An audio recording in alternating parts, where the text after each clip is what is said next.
Olá, empresários e empresárias de todo o Brasil. Estamos aqui novamente no estúdio da Board Academy, gravando o podcast Os Empresários. E nada diferente, como sempre, a gente sempre trazendo conteúdos de altíssimo nível, que vai buscar ter sempre construção de alto impacto para quem está nos escutando, nos assistindo aqui diretamente do IBREM.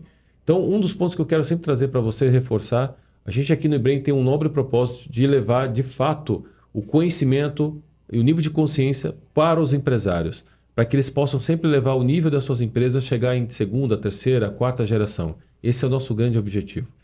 E hoje a gente tem um super convidado aqui que vai trazer um tema que eu tenho certeza que muitos de vocês ainda não conhecem tanto, com tanta profundidade, mas a gente vai fazer questão de trazer aqui alguns pontos super importantes para que vocês possam entender cada vez mais desse mundo da nova economia. O que é a nova economia? A nova economia traz uma disrupção, principalmente quando a gente fala do mercado de finanças, o mercado financeiro, tanto na área de investimentos, quanto até na parte da educação financeira. É isso mesmo.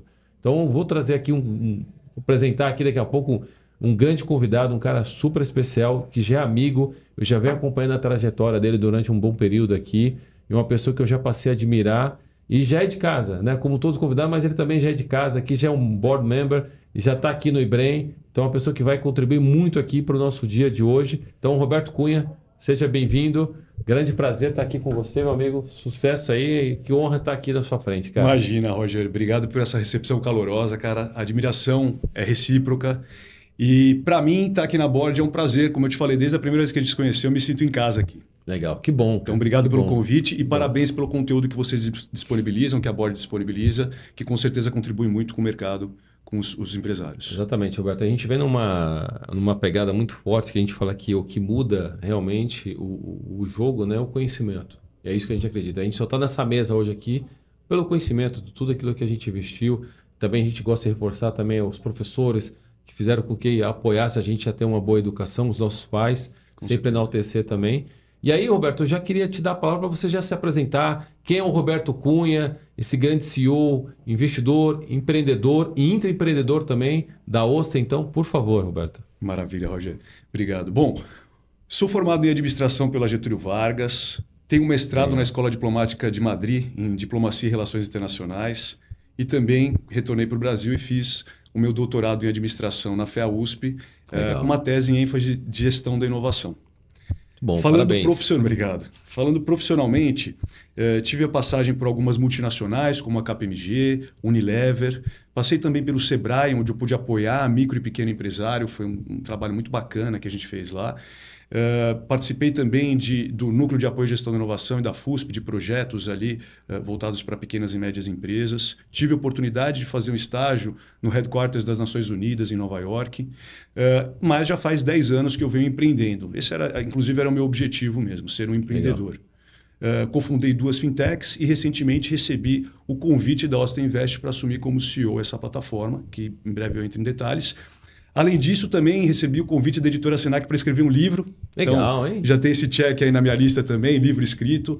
É um livro que chama-se Administração da Teoria à Prática para o Sucesso, com o prefácio do Wong, que inclusive você, que trabalhou também na Korn Ferry, teve a oportunidade de conhecer. E é uma satisfação estar aqui com vocês. É um baita cara. O Wong tem uma grande trajetória, tem uma enorme admiração. E a gente fala muito, né, Roberto, dessa questão de jornada, né? Logo dessa primeira entrada aqui sua, já nota-se que, assim, quando a gente fala do mundo empresarial, a gente tem uma conotação de ou a pessoa empreende por vocação, né, já nasce já buscando essa linha de atuação, ou ela empreende por uma necessidade, ou seja, ocorreu uma variável na vida ali, que, né, nossa vida é um eletrocardiograma, Sem né? dúvida. Assim? E a gente acaba falando, a opção que eu tenho é empreender agora, eu vou pegar minhas reservas, sair da empresa e vou começar a tocar um negócio. No seu caso, o que eu pude perceber logo nesse primeiro momento? Que você se preparou, né? Até pelo nível de conhecimento, de estruturação, a gente fala muito desse nível de capital intelectual, ou seja, você conseguiu fundamentalizar muito bem a parte teórica e já ir para a prática muito mais forte. Essa linha aqui, né, Roberto, para quem está nos escutando, eu sempre gosto de entender, porque é muito legal. Nós temos aí vários empresários que não tiveram o acesso ao que você teve e se deram super bem. E tem pessoas que tiveram o mesmo acesso que você teve e também se deram bem, enfim, tem uma infinidade. Para você, o que é hoje a fórmula de sucesso, né, de um bom empreendedor, na sua visão, diante da nova economia? Puxa, uma pergunta complexa, muito bacana. Obrigado por fazer essa pergunta, onde eu posso explorar vários pontos. Sim. Né? Então, assim, eu começaria dizendo o que muitos empresários já falam, que não tem uma bala de prata, né? Não tem uma receita única. Mas eu acredito que tem alguns pontos em comum, né, em trajetórias que a gente pode com certeza aprender e aí não correr nos mesmos erros que outros passaram. Inicialmente, quando você começou, e você já colocou um ponto super importante, realmente, né? No Sebrae a gente já falava isso, e depois empiricamente eu pude observar isso no mercado, tanto quanto eu estava empreendendo, quanto observando outros empreendedores ali para fazer um benchmark, entender o que eles estavam fazendo de boas práticas, né? Que é a questão do empreendedorismo por necessidade ou do empreendedorismo por, vamos dizer, vocação, ou aquele que está fazendo por vontade mesmo, encontrou algo que ama, né? Que tem paixão e quer desenvolver aquele mercado. Geralmente, o por necessidade tem um índice de mortalidade maior, né? Então, ou porque ele não se preparou, ou porque ele não tem uma conexão tão forte com aquele mercado que ele está atuando, mas em geral o que a gente observa, né, é que o por necessidade acaba tendo um pouco mais de dificuldade de ter sucesso. Estatisticamente é isso mesmo. Estatisticamente. Então esse é um ponto interessante que você está trazendo, né? Ou seja, se você puder se preparar, né, ter uma bagagem, acho que algumas coisas têm que estar alinhadas, por exemplo, muitas vezes você vai precisar de um sócio, né? Você encontra um sócio fácil assim, com quem você tem uma conexão, com quem você vai... A gente estava até comentando isso antes, né? Mas encontrar um sócio já é difícil. Capital, você vai fazer com capital próprio, bootstrap, friend and family, vai buscar de um VC, se buscar de um VC você tem um track record, tem uma série de dificuldades, exatamente, de desafios nesse processo, né? E aí você fala, putz, também ter uma ideia, né? Então, ideia de um produto, de um serviço, que tem que ser 10 vezes melhor, pelo menos, né? Ou que você tem que ter um grande diferencial. Então, tá vendo que tem que ter vários pontos ali, né? Que tem que estar alinhados para você eventualmente empreender e aumentar as suas chances de sucesso. Empreender no Brasil, já dizia Delfim Neto, não é para amadores, né? Então a gente tem que estar quanto mais preparado, melhor. Mas a verdade também é que a gente nunca está 100% preparado. Então vai ter uma hora que você vai ter que saltar do penhasco, né? E como o pessoal fala, construir o avião enquanto você está caindo sem paraquedas, né? Então, pegando nesse sentido, o que eu costumo observar de pontos importantes quando a gente vai iniciar um novo negócio, primeiro olhar o mercado, né? O tamanho do mercado. Então, quanto maior o tamanho do mercado, isso acaba sendo bem interessante. E entender se esse mercado está estagnado, caindo, ou ainda tem uma taxa de crescimento nos próximos 5, 10 anos interessante para que ele ainda esteja aumentando. Esse é um primeiro ponto que eu costumo sugerir. E, inclusive, a gente analisa isso também quando chegam oportunidades para a Austin, né? Então, segundo ponto que é interessante também é o modelo de negócio. E aí, por modelo de negócios, ressaltando alguns pontos que são como é que é a monetização, importante você ter claro. Precisa monetizar desde o D0? Não necessariamente. Tem cases super interessantes onde você cria uma comunidade, essa comunidade, depois de algum momento, você começa a monetizar em cima dela. Né? E isso é muito bacana, porque quando você consegue criar essa comunidade, ela vira uma barreira, um novo entrante super interessante. Então, mas monetização é algo que se você não tem já desde o começo, mas tem que você tem que entender muito claro quando e em que momento e a forma que você vai monetizar. A gente sabe, por exemplo, que modelo SaaS hoje em dia, né, tá super forte. Por quê? Porque você tem recorrência. Você tem recorrência, uma mensalidade, você conseguir aumentar o número de clientes, multiplica pela mensalidade, você já tem uma previsibilidade ali de faturamento da empresa. Então, dentro do modelo de negócios, monetização é importante e a possibilidade de escalar. Então, esse modelo de negócio que você está criando, ele é escalável? Né? E aí, quando você fala isso, né, você vê que você usou primeiro algumas terminologias, né? Quando a gente fala da nova economia, é exatamente isso, né? Primeiro da metodologia, do processo SaaS, né? Para alguns que não conhecem, o SaaS a gente chama de Software as a Service. Perfeito. Ou seja, vem muito do mundo da tecnologia que foi democratizado, vamos chamar assim. E com isso fez com que todo mundo começasse a olhar e falar assim, para que eu tenho que pensar só no dia 30, né, do dia 1º, aquele zero cronômetro? Sim. Isso traz uma forma do empresário pensar de forma diferente, né? A partir do momento que ele cria um modelo de negócio, que a empresa dele tem uma receita recorrente, que é o famoso SaaS, uma assinatura. Perfeito. Então imagina que assim, eu estou aqui dormindo e o dinheiro está caindo na conta. E eu não faço tanto esforço como fazia antigamente, né? Então eu estou ali numa empresa, eu tenho que produzir 10 mil unidades de algum produto, faturar aquilo para poder receber. Quando você tem uma assinatura, você já tem uma coisa fluida, garantida. Faz com que você comece a pensar muito. E isso a nova economia te traz como um benefício extraordinário, que era até então usado muito na tecnologia, que difundiu para todas as áreas hoje. E aí, quando você traz isso também, Roberto, uma coisa que, né, você trouxe alguns pontos que eu vejo que são bastante interessantes, né? Essa questão de olhar tamanho de mercado, o que é escalável. Hoje em dia, aí uma outra provocação, Roberto, porque hoje as coisas estão mudando com tanta frequência, com tanta dinâmica, ali, um dinamismo tamanho que, assim, o que hoje está sendo hype, né, está sendo bacana, daqui 2, 3 semanas já não é mais a mesma coisa. Então, vou pegar um exemplo aqui de uma economia real, se você me permite. Vamos pegar o exemplo aqui de empreendedores. Eu tô só fazendo um recorte aqui, tá, gente? Porque eu acho que é legal para a gente dividir essa linha de pensamento. Claro. A moda agora é do morângola.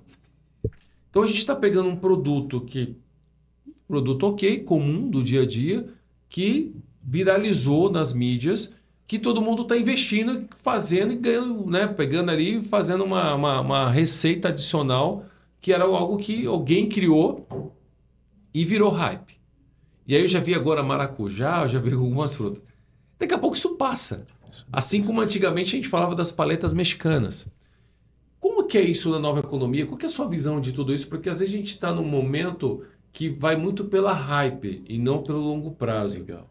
E eu queria ver a sua visão, né, como um grande executivo, empresário, que olha as teses dessas empresas que estão nascendo. Como que você observa isso, né? Eu estou usando o morango como exemplo, mas deve surgir várias empresas com essa pegada lá e apresentando para vocês também, né? Aliás, acho super legal esse case do morango que você trouxe, morango do amor, porque eu conheço gente, então assim, é uma pergunta muito boa, Rogério. Por quê?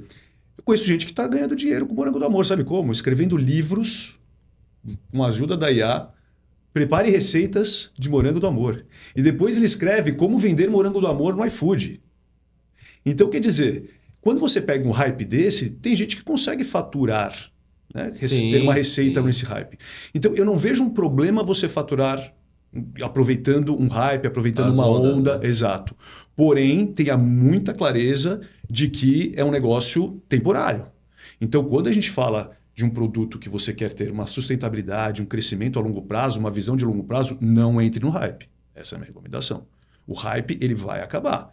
E aí aproveita os tempos de vaca gorda. Acabou, você tem que pensar em outra coisa. Então tem gente que fica tentando sempre surfar esse hype.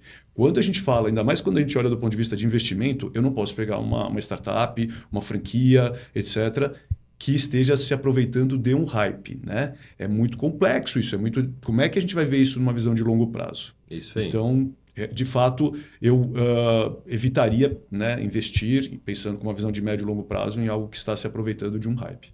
Não, legal, Roberto, porque hoje, é aquilo que a gente falou, a gente vive numa economia, né, eu gosto de sempre trazer alguns pontos de vista, acho que é super importante para quem está nos escutando, nos assistindo, assim.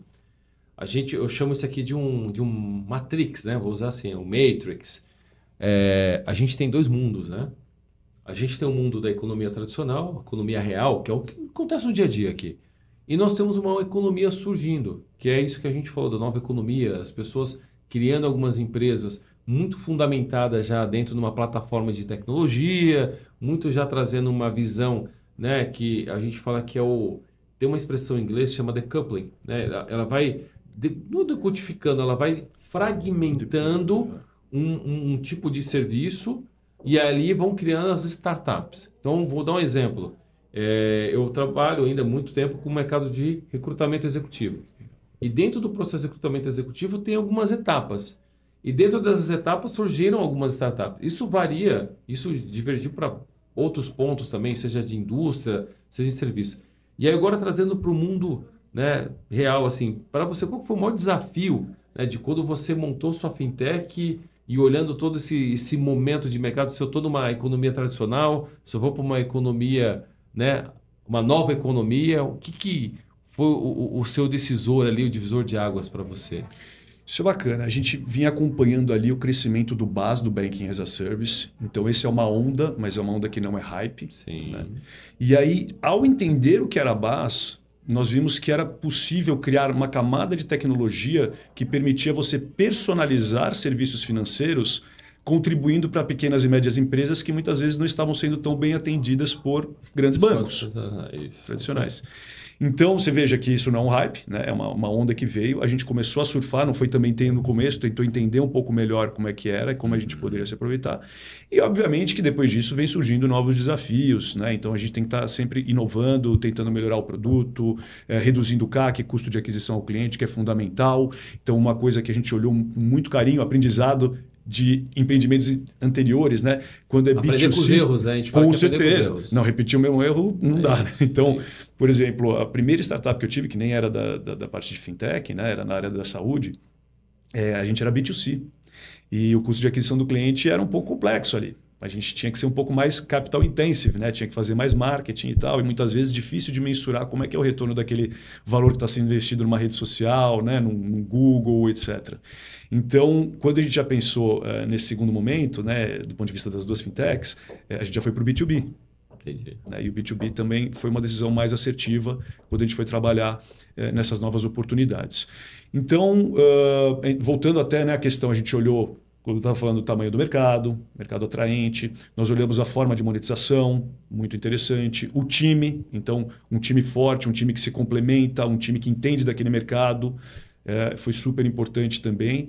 E por fim, o produto. Né? O produto ele tem que ser realmente muito melhor do que já tem no mercado ou ter um grande diferencial, senão mais do mesmo não adianta, não é suficiente para a gente ter um sucesso. Legal. E agora trazendo para o mundo atual, né? Pegando aí a sua jornada como um intraempreendedor, até sócio da Oster Invest. Como que você hoje, olhando o mercado, né? Falando de diferenciais, como que a Oster Invest está posicionada dentro desse mercado, que é um mercado altamente competitivo, né, Roberto? Bastante, bastante. Roger, então até vou fazer uma rápida introdução. A Oster Invest ela é uma plataforma de investimentos alternativos, regulada pela CVM, então a gente segue a legislação 88 de 2022.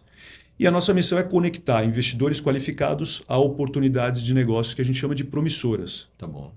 Então, quando a gente fala de investidores, nós estamos o quê? Democratizando o acesso a investimentos alternativos, que muitas vezes ficam mais... O que isso na prática seria o quê? Por exemplo, a gente pega investimento em startup, é um investimento alternativo. Investimento num CRI ou num CRA é um investimento alternativo. Tem categorias, né, vamos chamar assim, dentro de investimentos alternativos. Cripto é um outro tipo de investimento. A Oster Invest não entra nesse tipo de investimento, mas cripto é um investimento alternativo. Sim. Se a gente pegar, por exemplo, investimento em franquias, que é uma das nossas verticais, que eu já vou entrar em detalhe, é um investimento alternativo. Então, precatórios, tem family offices que investem em precatórios, né? Compra com deságio, sabe que vai receber em algum momento, analisa a rentabilidade, faz cenários ali, então tem apostas em precatórios também. Então são essa gama de investimentos que acaba sendo diferente de uma renda fixa ou de uma renda variável de investimento em bolsa. Por isso que eu digo, e aí quem que tem acesso a isso, né?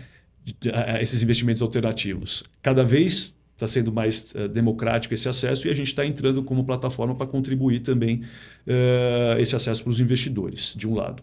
E do outro lado, para quem está recebendo o aporte, nós somos uma fonte alternativa ao financiamento tradicional, que seria o quê? Ir buscar dinheiro no banco, pegar um empréstimo, um financiamento. Né? Então a gente acaba sendo. Então nós somos um marketplace, conectando essas duas pontas, e fazendo essa curadoria para trazer ofertas que, obviamente, tem seu grau de risco, que a gente tenta minimizar, depois a gente pode entrar em detalhes, mas, ao mesmo tempo, a gente faz uma curadoria, toda uma due diligence, uma análise do plano de negócio, projeções para 5 anos, etc., para, de fato, trazer aquilo que são boas oportunidades para os investidores. Entendi. Hoje é um mercado que a gente fala que então é multi-receitas, né? Porque você fala de cenários aqui que normalmente não é visto no mercado tradicional. Isso que é legal, a gente trazer aqui essa visão, né? Que eu falei do Matrix, né? A pílula vermelha e a pílula azul. Aqui a gente está vendo uma economia real, né? O dia a dia, falando de poupança, falando de rendimentos ali no CDB, algumas coisas nesse contexto. E aqui no chamado alternativos, que é investimento na nova economia, que possibilita. E aí minha pergunta, para quem está nos escutando, acho que vai ser legal também como curiosidade, qual que é o perfil do cliente da Oster?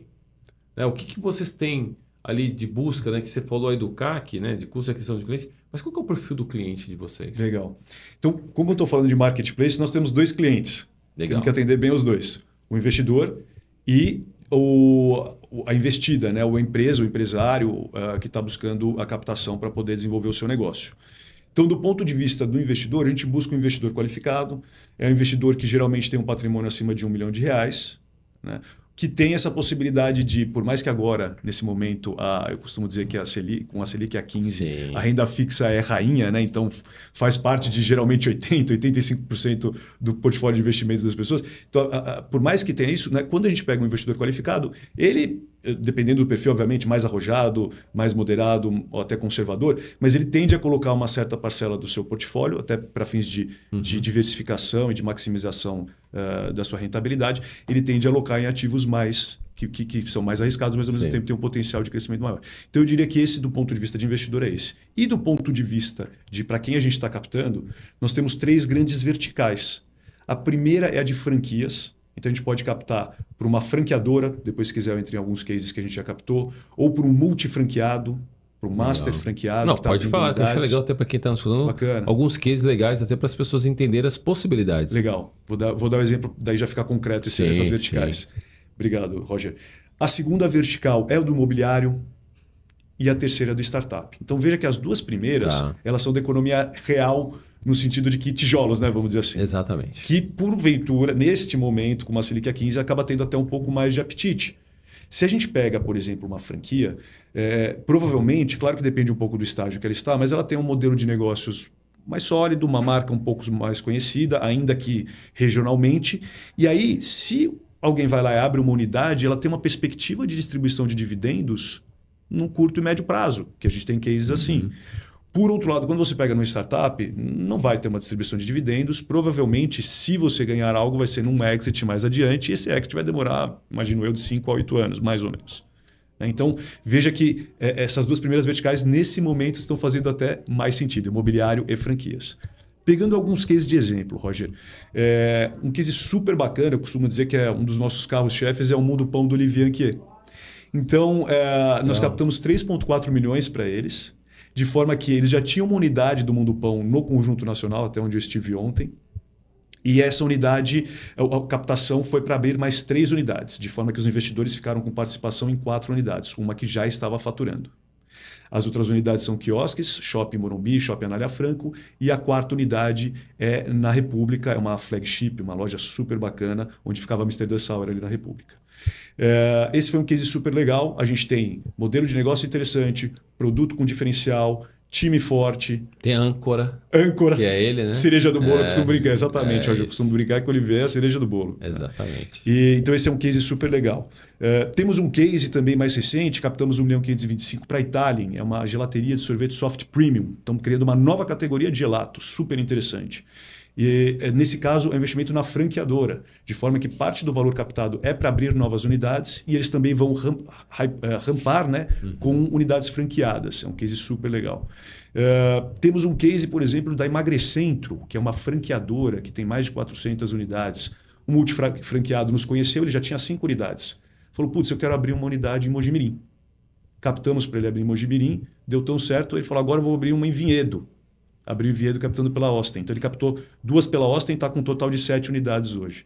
E distribui dividendos super atraentes. Então, imagina que quando a Selic era mais baixa, ele chegou a distribuir num mês 3,23% no mês, sendo que é líquido, é distribuição de dividendos, por enquanto, pelo menos ainda isento de imposto de renda. Né? Na média, 2, 2,5%. Então, é uma diversificação que o investidor que fez, que aportou nessas oportunidades, já está tendo até uma renda passiva, se a gente fala assim. Né? Que é o SaaS.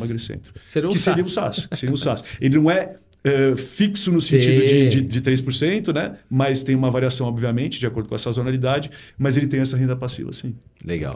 E para vocês, uma outra pergunta que eu acho que é muito legal. A gente fala muito das empresas da economia tradicional, a gente tem ali os indicadores, as métricas, que a gente olha, é lucro líquido, é o EBITDA. Para a nova economia ou para esses investimentos alternativos, quais métricas, o que vocês levam em consideração, além dos básicos, né? Tem algum outro contexto que vocês normalmente como fundo avaliam? Legal, Roger. É um momento muito interessante, né? Se a gente pegar antes do inverno das startups, aí, os VCs estão passando, né, por grandes desafios, private equity também, colheu em 2024. Então, assim, é um momento onde olha-se com mais atenção o Unit Economics. Então, no passado era crescimento. Está crescendo a base de clientes 20%, 30% ao mês. Maravilha. Está uma oportunidade interessante.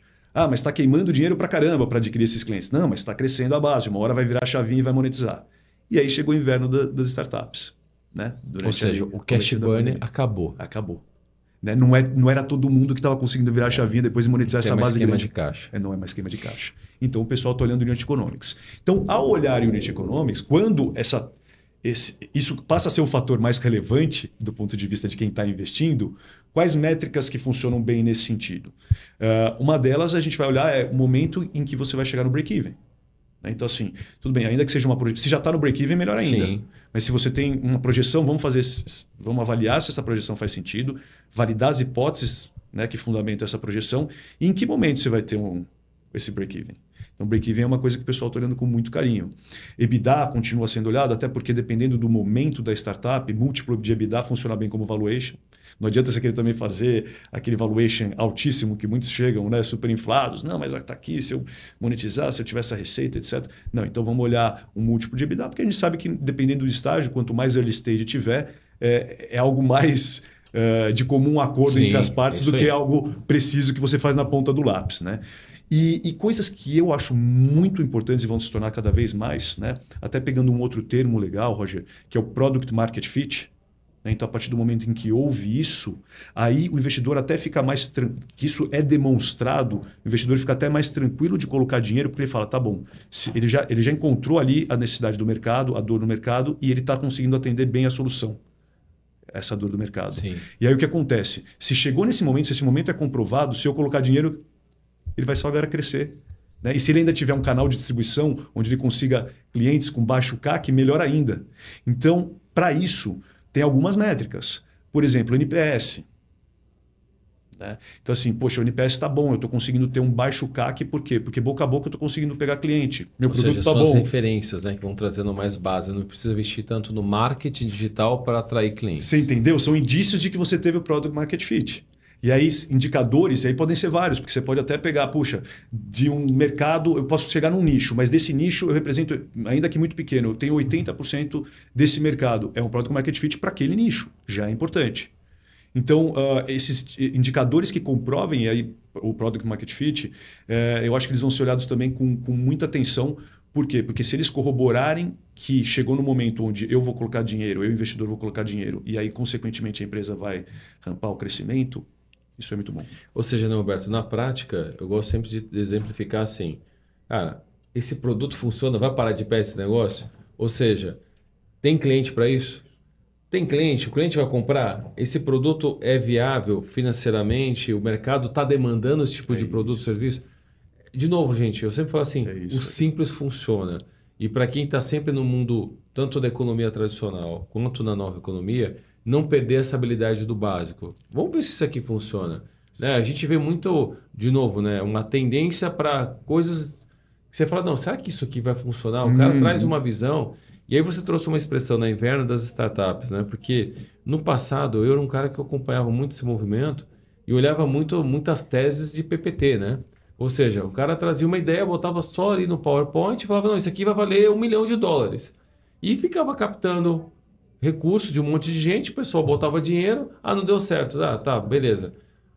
Cara, eu olhando de fora, eu achava aquilo ali um absurdo. Porque você fala assim, cara, você está desrespeitando as pessoas, porque assim, o dinheiro ele tem um valor no tempo e tem uma questão de aquisição. Da mesma forma que a gente tem a aquisição de cliente e a aquisição do dinheiro, também tem um custo para isso. E você pegar um recurso de alguém, botar numa ideia que de repente você nem você sabe se vai dar certo. Então eu acho que isso é um momento muito difícil. Claro que alguns investidores estão olhando isso e hoje o mercado está mais, eu diria que mais maduro. Lembra que eu falei de educação? Exatamente isso, né? A educação faz amadurecer. As pessoas tiveram muitos aprendizados aqui ao longo do tempo, que hoje para você colocar de pé uma empresa dentro da nova economia, tem que estar muito bem fundamentado. Muito bem. E aí dentro dessa linha, como hoje vocês enxergam, né, a questão do cenário atual de investimentos no nosso país, diante de todos os cenários de, né, a gente usa a expressão de question mark, né, de pontos de interrogação em todo momento. A gente tem a questão do tarifaço, tem a questão da reforma tributária, tem todo esse movimento geopolítico, tem riscos climáticos, tem o mercado de carbono. Cara, tem muita coisa acontecendo. Eu costumo dizer que a gente fala que é o mundo da infotoxicação. Mas para vocês como Ostem, qual que é o panorama que vocês estão avaliando? Cenário 25 e já 26, né? Já 26 já está aí. Legal. É uma pergunta bem interessante, Roger. Para começar, eu diria que com a Selic alta, a renda fixa continua fazendo muito sentido como grande parte da carteira do investidor. Mas, ao mesmo tempo, com todas essas incertezas, a diversificação, e aí veja bem, a diversificação inteligente, né? Não é apostar em tudo, né? Uma diversificação inteligente, eu já vou entrar em detalhes o que eu quero dizer com isso, né? Eu acredito que contribua muito, né? 2025, 2026, momentos de incerteza e até num cenário mais regular também. Sim. Então, quando a gente fala de diversificação inteligente, de fato, pegar uma parte do valor que você tem para investir. E aí eu quero até fazer um parênteses, que foi muito bacana. Eu assisti recentemente a palestra do Morgan Housel, que é autor da psicologia, do livro Psicologia Financeira. E isso foi muito bacana, porque, como a gente está falando de educação, né? Eu sempre fui educado, eu sempre li muito a respeito de poupar é você postergar uma recompensa, né? Então, você poupa agora e mais adiante você vai receber e vai receber mais, porque você está poupando, está deixando investido, etc, etc. E muitas vezes a gente olha isso com um pouco de dificuldade, né? Assim, porque você fala, putz, estou poupando e quero um prazer mais imediato, quero fazer uma viagem, quero etc. Então é um esforço você fazer isso. E ele quebrou para mim, ele colocou esse mesmo fato desde uma perspectiva super interessante, que era o quê? Ele falou assim, para mim poupar não é postergar essa recompensa, né? Para mim poupar é ter uma recompensa imediata. E ele explicou por quê. Porque se eu estou poupando, eu sei que se houver um desemprego, eu sei que se eu passar por alguma dificuldade, eu tenho um dinheiro ali para continuar pagando as minhas contas, a escola dos meus filhos, etc. Então eu durmo mais tranquilo, eu coloco a minha cabeça mais tranquila no travesseiro. Então ele está me proporcionando um prazer imediato. É a liberdade de escolha. Liberdade de escolha, liberdade financeira que você acaba tendo. Então você entende que daí poupar não passa a ser aquele negócio super que eu tenho que, em detrimento do meu prazer e agora... Vou cortar o cafezinho. Vou cortar o cafezinho, etc. Não, poupar é até gostoso, porque você fala, vou dormir mais tranquilo, se tiver dificuldade. Então, eu queria só fazer esse parênteses, né? Então, poupar, porque ele é base do investimento. Para eu poder investir, eu tenho que ter poupado algo, né? E aí, voltando para a parte do investimento e de diversificação, a gente tem, naturalmente, algumas teses, tem que, como eu sempre falei, né? Olhar ali plano de negócio, projeções, validar, time, etc. Mas falando de teses ali que a gente continua de olho, né? Então, assim, teses voltadas para a inteligência artificial, tem alguns que estão falando que é um hype, que não é, mas assim, a inteligência artificial, ela aumenta, melhora a produtividade e eficiência dos negócios. Claro que ainda tem um processo ali de amadurecimento dela, mas a gente já está sentindo isso na prática. E aí, quando a gente fala de inteligência artificial, a gente está falando todo de um ecossistema de possibilidades de investimento que vem junto com ela. Por exemplo, energia, data center, chips, etc. Tudo que envolve esse ecossistema, né, costumam ser boas oportunidades de investimento. Que está totalmente interligados, né? Quanto mais IaaS vocês vão utilizar, mais a necessidade de data centers. Exato. E mais a necessidade de energia. Exato. Então essa é uma tese aqui, volto a dizer, não é uma recomendação de investimento para ninguém, mas são coisas que a gente está olhando com muito carinho, né? Outra coisa que eu acho super interessante é a gente poder falar ali desses investimentos alternativos, né? Aqueles que proporcionem uma renda passiva. Então, imobiliário, nesse momento, que tem uma garantia real executável, onde a gente consegue minimizar o risco, porque sim, tem um ativo. Tem um ativo perfeito, também acaba sendo algo que a gente olha com carinho. Claro que tem que ter algum diferencial, de repente uma Griffin assinada por um escritório de arquitetos famoso, a região onde o metro quadrado tem um potencial de valorização mais alto. Então, tem coisas que a gente olha, né, detalhes que a gente olha de cada projeto para também... Mas no imobiliário, se você faz ali, às vezes, um CRI, e aí pode ser algo pré-fixado, por exemplo, se a gente colocar ali entre 19% e 22%, líquido, uma rentabilidade interessante, ou até pós-fixado, CDI mais 6, CDI mais 7, dentro de imobiliário, muitas vezes cabe algo nessa linha. Se pegar algo até um pouco mais arriscado, então esses primeiros eu diria que são high grade, né, com risco menor ali, porque a gente consegue, via algum ativo ali, reduzir risco, mas de repente algo um pouco mais arriscado, chegar até eventualmente no 30%. Então tem oportunidades interessantes em imobiliário também. Legal. É uma coisa que eu estava pensando aqui, ouvindo todo você. Eu acho que são dois pontos muito bacanas de dividir, né? Primeiro é que, assim, a gente vem visitando várias empresas aqui, né, multissetoriais, portes, complexidades, enfim. E uma das coisas que a gente vê muito em comum é a questão que a gente está falando de investimento, mas aí eu vou trazer a gente fala do convexo, né, o investimento e endividamento. Sim. E o que a gente mais percebe nas empresas brasileiras é o grau de endividamento que elas estão. E dada essa circunstância de endividamento, a gente vê uma grande necessidade de crédito, também para as empresas da economia tradicional. Sim. E um dos pontos que a gente percebe é a dificuldade de acesso a crédito, que em contrapartida, uma empresa que está nascendo, que não tem uma história, não tem um histórico de fato de receita, ela consegue captar mais recursos mais rápido, menos burocracia do que com essa empresa. Então, a visão que eu tenho, a gente tem eu vou chamar aqui, a gente tem uma oportunidade aqui também para essas empresas. Eu vejo, tem grandes empresas olhando, falando de crédito internacional, trazendo isso para o Brasil. Qual que é a sua leitura desse momento também de crédito, né? A gente está falando de investimento, Legal. que você for da liberdade de escolha, mas como que vocês também enxergam isso? Excelente pergunta. Isso desde os tempos de Sebrae, Roger, era uma coisa que a gente sempre olhava ali com calma, né? Então, quando a gente fala também que alguém colocou dinheiro num PowerPoint e tal, claro que teve uma análise fundamentada, né? Um time que muitas vezes tem um track record, etc. E às vezes você chega a um pequeno empresário que tem uma boa ideia e não consegue, às vezes, com tanta facilidade de acesso. Exatamente. Porque às vezes não tem esse track record. Então, isso é algo que acontecia, continua acontecendo e acho que vai acontecendo durante um bom tempo. Mas o que eu percebo que é um movimento que está sendo construído pouco a pouco e que é muito positivo nesse sentido é o quê?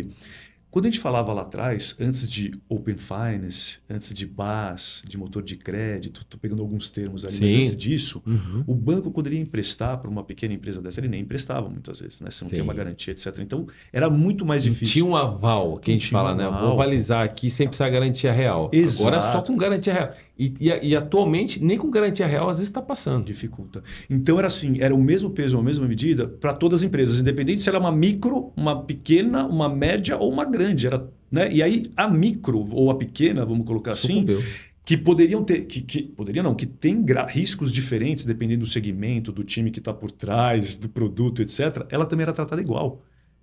Só que você não pode tratar a pequena igual. Mas até naquele momento fazia sentido. Por quê? Porque não tinha Open Finance, porque não tinha IA, porque não tinha... Então, o que acontece? Todo mundo era tratado igual, porque você imagina o volume de micro e pequenas e até médias empresas para você analisar no detalhe cada... A gente está falando de um universo de mais de 20 milhões de CNPJs no Brasil. Exatamente. Então, você passava uma régua e falava, olha, faz sentido dar crédito para essas empresas e um monte de bons negócios ou de boas oportunidades ou de bons empreendedores ficava abaixo dessa régua por algum motivo e tinha dificuldade de receber o aporte. Então, quando a gente fala de um Open Finance, quando a gente fala de uma inteligência artificial...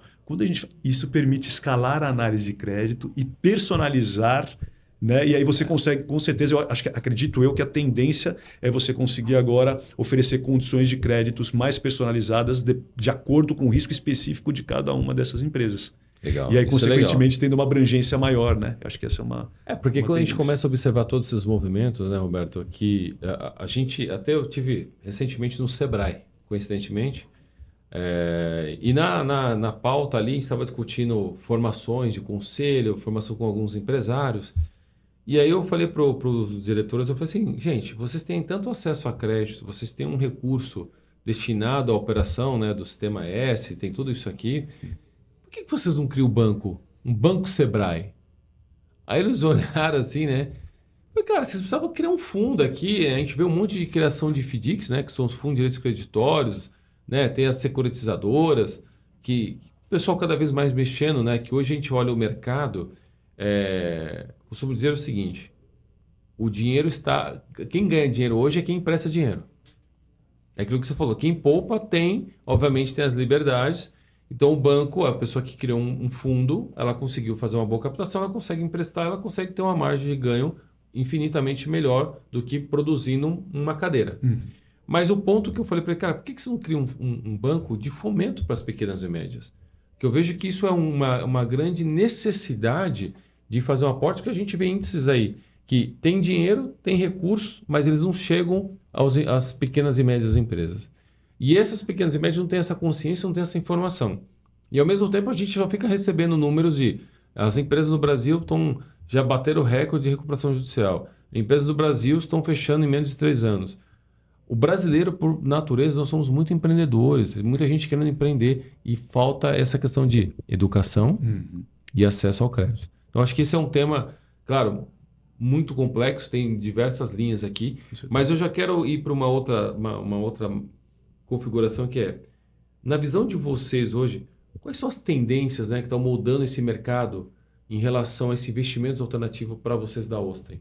Como que vocês estão enxergando em termos de oportunidade? Para onde vai caminhar essa linha de negócio de vocês? Nós temos cada vez mais falado da economia real, né? Quando a gente fala desse tipo de plataforma, foi algo que a gente pegou um pouco o modelo dos Estados Unidos e trouxe para o Brasil. A gente, eu não digo Osten, né? Eu digo plataformas com esse perfil. E a CVM, quando regulamentou também, pensou na plataforma desse formato, né? E em que as captações elas eram focadas, né, assim, em startups. Sim. E aí, naturalmente, algumas plataformas, quando surgiram no Brasil, surgiram com foco também em captar para startups. Então, e aí, mais do mesmo também não faz sentido para a gente. Então, a gente está, obviamente, tem a vertical de startups, mas nós estamos apostando um pouco mais na economia real. Essa é uma primeira diretriz geral do que a gente está falando. Dentro de economia real, pode ser agnóstico. Então, podem ter teses de M&A, por exemplo, uma reestruturação do quadro societário, onde entram investidores nessa modalidade de contrato que a gente chama SCP, Sociedade em Conta de Participação, onde são sócios ocultos, né, sem responsabilidade administrativa ou financeira sobre o negócio, que aportam o recurso para que essa empresa possa evoluir. Então, cases de M&A podem ser muito interessantes. Legal. Né? Cases de franquias continuam sendo, aliás, a gente foi pioneiro em franquias. Né? Foi a primeira plataforma autorizada pela CVM que focou em franquias. E uma questão que também, assim, observando, Roberto, a Osten hoje, ela está mais para pessoa física ou também tem pessoa jurídica para investimento? Do ponto de investidor, né? Isso, investidor. Pessoa física ou jurídica, pode fazer nas duas, com os dois tipos de pessoas. Isso é muito Porque assim, a bacana. gente começa a observar, né, que, de novo, fazendo um exemplo aqui da economia tradicional, muitas empresas, até os responsáveis financeiros, né, os diretores, os vice-presidentes, sempre aplicavam os recursos das empresas em algum fundo de renda fixa, alguma coisa mais tradicional. E algumas até se arriscaram mais no mercado de derivativos. Olhando o mercado atual, a Osten Invest é uma oportunidade também para aquelas empresas, mesmo da economia tradicional, de ter uma reserva e poder diversificar seus investimentos em receitas adicionais, que é algo que o cara pode ser sócio, né? Entrar ali dentro desse processo. E como que funciona isso? Como que vocês captam? Como que vocês recebem? Como que funciona essa equação? Esse processo, né? Então, ele é super bacana. Vou até voltar só um exemplo também, que é o imobiliário. Né? Eu tive no Febrabantec e foi super interessante. Quem fez a abertura foi o Galípolo. E um dos pontos que o Galípolo acabou comentando foi sobre a questão do imobiliário. Né? Por quê? Mercado imobiliário. Por quê?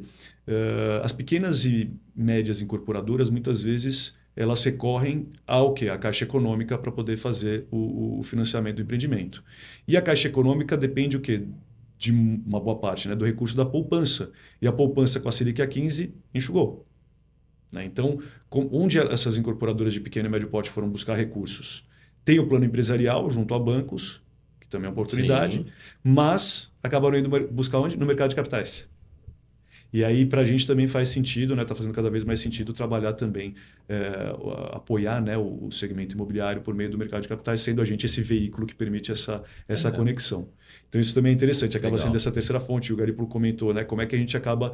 E ele falou, vai ter uma evolução, uma mudança que a gente ainda está buscando entender e qual vai ser o melhor formato para atender essa necessidade do segmento imobiliário. Tá? Quando a gente fala de processo e de ofertas, né, obviamente que a gente busca primeiro minimizar risco. O risco ele sempre vai existir, né? Mas a gente tenta minimizar de alguma forma e buscar rentabilidades que sejam adequadas e justas com relação a esse risco. Maior o risco, maior a rentabilidade. Né? Então, o processo ele passa ali por uma due diligence, né? Uma análise tanto jurídica, contábil, plano de negócio, etc., que a gente disponibiliza de forma bem transparente na plataforma. né, inclusive por exigência da própria CVM, isso fica disponível lá antes mesmo do investidor fazer o investimento. E aí, o investidor, nós temos uma base já de investidores que foi consolidada ao longo das captações, mas que a gente sempre está oxigenando também com novos investidores. Então, quando surge uma nova rodada, nós temos todo um cronograma de marketing que é realizado, que vai desde, podemos fazer tráfego pago, fazemos geralmente uma live com a empresa que está sendo, com o time, né, da empresa que está sendo investida. Foi feita uma live com o Olivier Anquier. Então, isso também, nós temos também, colocamos na mídia também, olha, a Austin Invest está fazendo uma captação para a empresa X. Então, tem toda uma atividade de marketing para a gente oxigenar com novos investidores. Mas o legal é, o investidor que uma vez investiu e está satisfeito com o investimento que ele fez, ele tende também a investir novamente. Então, quem investiu, por exemplo, na Mundo Pão, tem investidores que investiram na Itália também. E tem um ticket mínimo para vocês, para a entrada? Boa pergunta. A gente trabalha com tickets, geralmente, pode variar um pouco de oferta para oferta. Tendemos a não fazer menos de 20 mil reais a cota, que a gente chama de cota. Né? Em torno de 20, 25 mil, mas, por exemplo, tem cases de 50 mil a cota, etc. Mas, de fato, para focar... de acordo com cada modelo de negócio. O valor a ser captado, sim. Exatamente. Legal. Mas a gente tenta não fazer muito menos que isso. Bacana. Eu queria trazer agora um ponto que eu acho que é super importante também para dividir aqui, Roberto. E obrigado por todo esse conhecimento que a gente fala que o mundo de finanças ele é tão vasto, né? E você vai, assim, vendo cada momento tem uma informação, algo novo, como você falou, essa camada. E é muito bacana ver as empresas hoje, né, no modo geral, trazendo novas soluções, novas possibilidades e oportunidades para tanto para os empresários, para empreendedores, executivos, que possam se movimentar mais. Eu tenho uma expressão aqui que eu falo que todos nós temos que ser omni-revenue, né? Multi-receitas. E isso possibilita nessa questão que vocês estão trazendo, que a Austin Invest está aí fazendo um belíssimo trabalho de divulgar mais oportunidades. Com certeza. E agora eu queria trazer um ponto de vista agora olhando interno, né? Na Austin Invest, olhando, a gente fala muito desse olhar também, você falou do time, pessoas, né? A gente fala da cultura. E eu fiz uma pergunta aqui que eu achei muito legal, que você como presidente da empresa, um dos sócios lá, como que você constrói e mantém a cultura organizacional da Austin Invest? Porque vocês estão no mercado super exposto, com pessoas de altíssimo nível de capital intelectual, seja no mundo de finanças, seja no mundo de tecnologia. Como que você lida com todo esse ecossistema de capital intelectual elevado? Perfeito, Roger. E ainda com o desafio, porque parte do time é remota. Como é que você trabalha a cultura que você quer? Exatamente. Como área, trabalhar né? a cultura desses times. Né? E parte do time é remoto. Parte do processo de seleção, né? Então acho que o processo de seleção ele é fundamental ali para você já escolher pessoas que tenham né, uma probabilidade de perfil maior.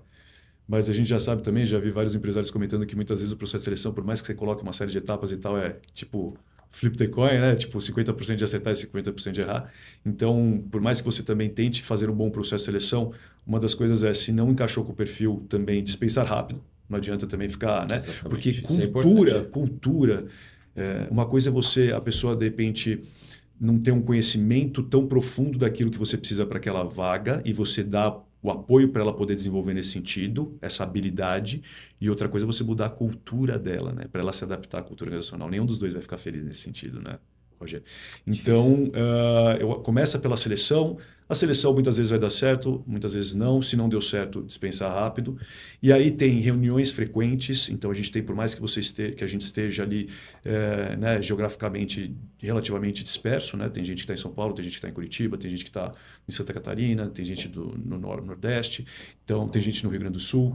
Então, a gente busca fazer essas reuniões frequentes, ferramentas que permitam. Então, a gente usa o Slack, por exemplo, usa a ferramenta de gestão de projetos. Então, no final das contas, parece quase que a gente está num presencial ali. Né? Graças a Deus, essas ferramentas virtuais, online, dão uma sensação de proximidade muito grande. Então, celebrações de conquistas que vão sendo realizadas, tudo isso eu acho que vai criando essa cultura organizacional, né, e permitindo com que fique um time coeso, que ainda é bem enxuto, nosso time é enxuto, né, mas criando essa coesão dentro do time.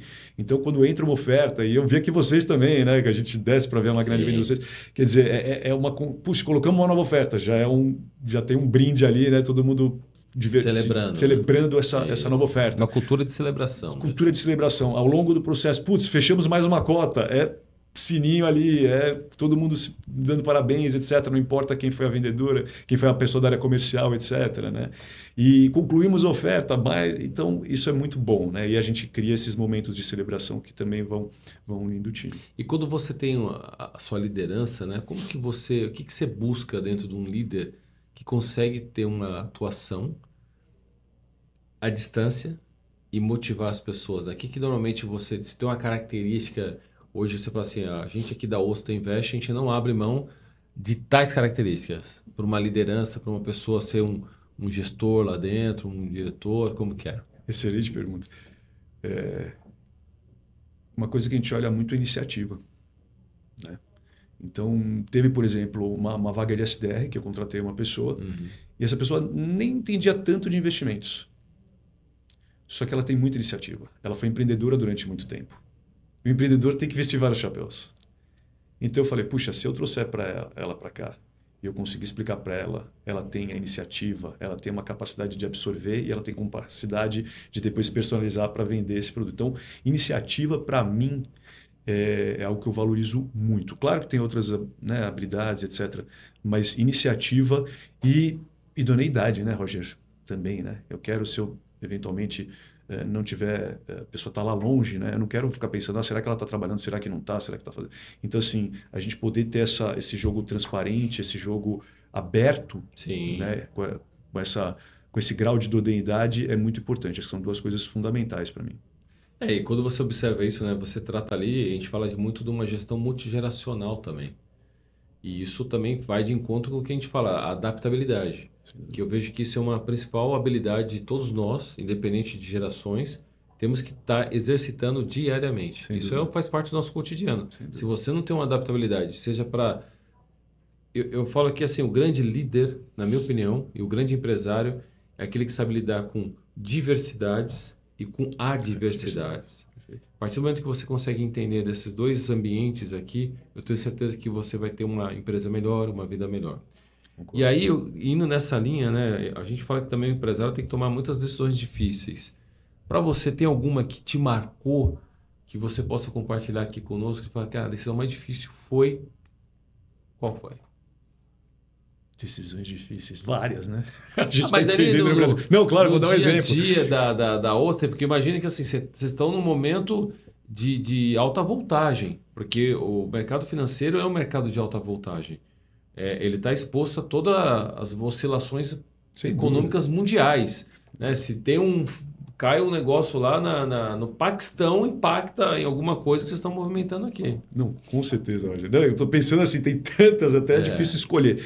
Mas eu diria para você, Roger, para vocês que a decisão de colocar uma nova oferta na plataforma toda oferta que a gente coloca é sempre um desafio.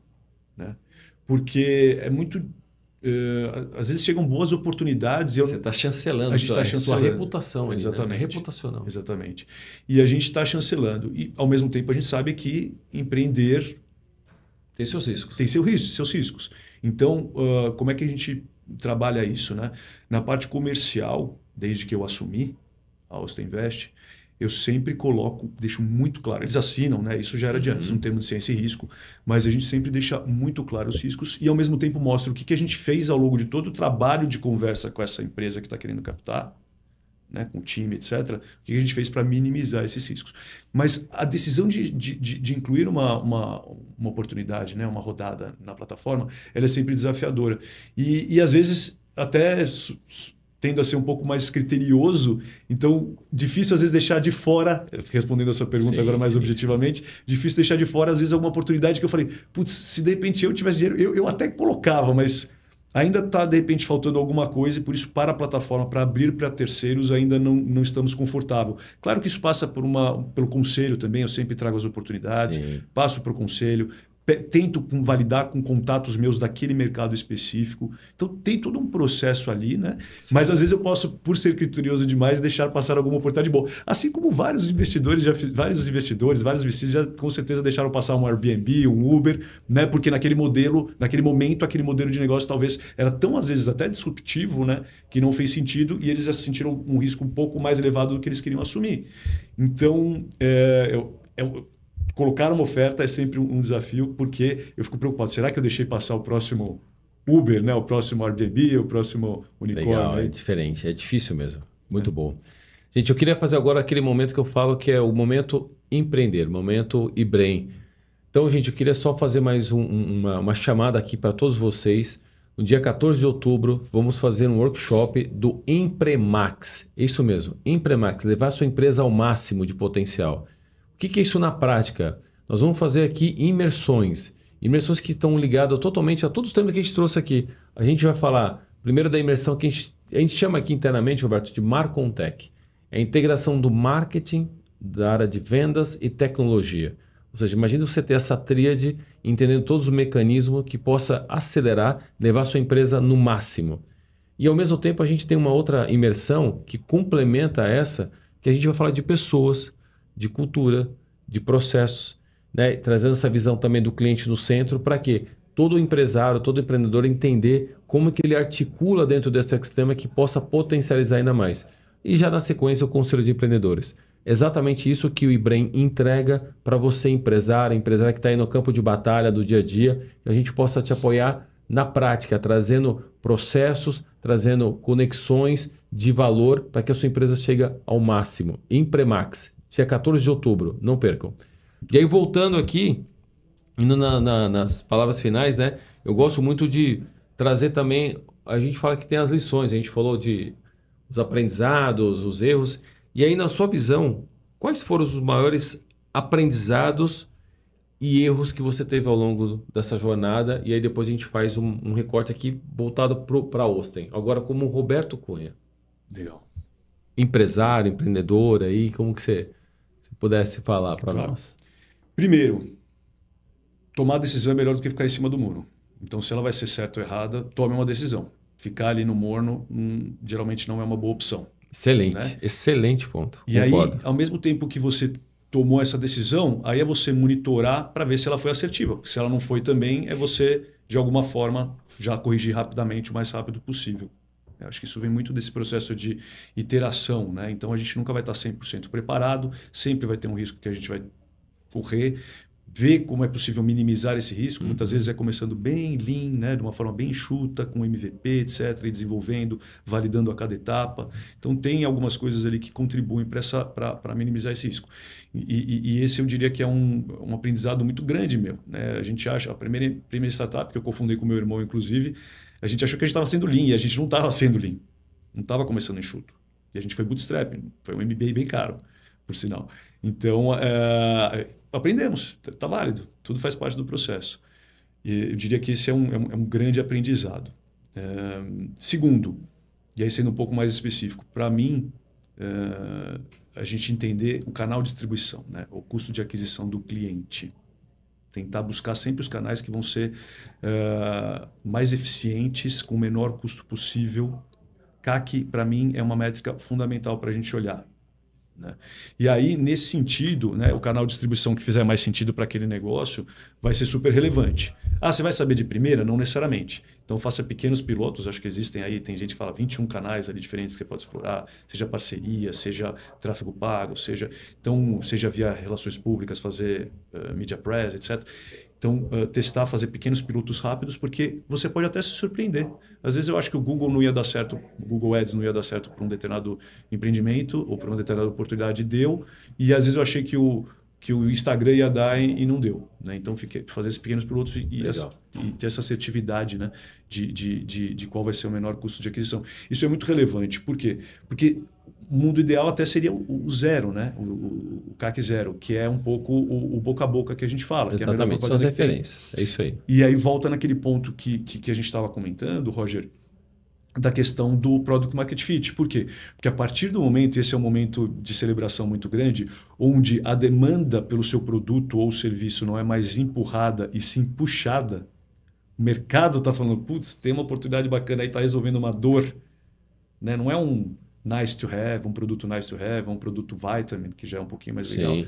É um produto must have, resolve uma dor, você precisa ter. Exatamente. E aí a demanda, puxa, isso é lindo. Então é o que eu desejo aí também para todos os empresários que cheguem nesse momento e ficar de olho nele, né? E identificar o momento que você achou isso é muito importante. São aprendizados aí que eu tive ao longo desses empreendimentos. Aí, Legal. E agora para as pessoas também, Roberto, para te acessar a Osta Invest, para ter uma discussão com você sobre portfólio de investimentos, compartilha aqui conosco quais são os acessos que as pessoas podem ter, que eu acho que é super importante, gente. Eu acho que a Osta Invest está trazendo uma visão que eu não conhecia nessa questão de investimentos alternativos, de estar olhando o mercado de uma maneira diferente, né? Trazendo o olhar, né? Que a gente fala isso que o mundo do conselho, o mundo empresarial, a gente tem que estar sempre buscando novas referências. Exato. E aí, para ter acesso a você, como que a gente faz, Roberto? Fique à vontade. Bom, entre no nosso site, www.ostainvest.com.br. Lá embaixo a gente tem chat para conversar, telefones de contato, e-mail, esse é um canal. Redes sociais também, faço um convite a todos.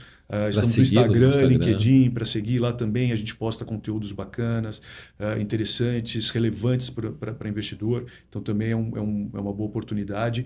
E o meu LinkedIn pessoal, também fique à vontade, Roberto Cunha, conectem-se comigo, tanto do ponto de vista de investidor, ou se você é uma empresa que, né, um empresário que está no momento de buscar um aporte, estou à disposição para contribuir naquilo que eu puder. Legal. E vocês têm algum evento que vocês vão fazer agora até o final do ano que vocês também possam já divulgar aqui e para as pessoas já começarem a já acompanhar? Você já tem uma data de alguma coisa, de algum workshop, alguma live que vocês vão fazer aí nos próximos meses, Roberto? A gente ainda não está com data definida, nós estamos participando de muitos eventos, né? A gente recebe o convite, então eventualmente tem um stand. Que muita gente gosta do presencial, né? A gente fala do remoto ali, fazer online, mas, cara, quero ir lá conhecer, quero entender, quero conversar, fazer um café presencial. É possível? É possível. A gente fica no Nova Bra, prédio do Bradesco ali na Paulista, com a Consolação, praticamente na Consolação ali quase com a Paulista. Legal.